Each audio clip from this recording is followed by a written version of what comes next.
मोहन माझी सरकार सबुबले पीड़िता महिला मान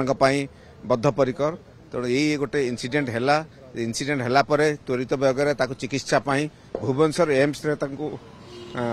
पीड़िता को निया तार स्वास्थ्य अधिक खराब भाव इमिडिएट एयरलिफ्ट कराइला। ओडिशा इतिहास प्रथम जे कि जड़े साधारण पेसेंट को एयरलिफ्ट करके दिल्ली एम्स अणाई समस्त सांसद मंत्री और मुख्यमंत्री आसी देखा करते दिल्ली एम्स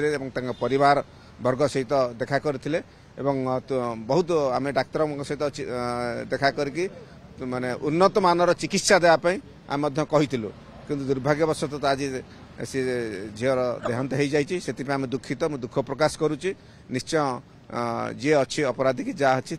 निश्चय कार्यानुष्ठान हो आशा कर। देखो सरकार समस्त प्रकार सुविधा देती एमती कौन सरकार एमती व्यवस्था करना आपको नहीं कि जो विरोधी दल राजनीति कर समय केते इनसीडेंट होता है सप्रेस कर मोहन माझी सरकार सप्रेस किसी करूने तेणु त्वरित बेगर एक्शन दि जाऊँगी समस्त प्रकार साहाय्य सहानुभूति दि जाऊँगी तेणु आपको नहीं राजनीति कहीं करवा कथा ना। निश्चय निश्चय जो जो जो भाव में राजनीति करा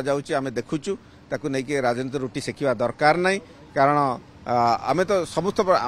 सरकार को दोष कह जदि सी गोटे इनसीडेंट है इमिडिएट जो एक्शन न नहीं था जदि जी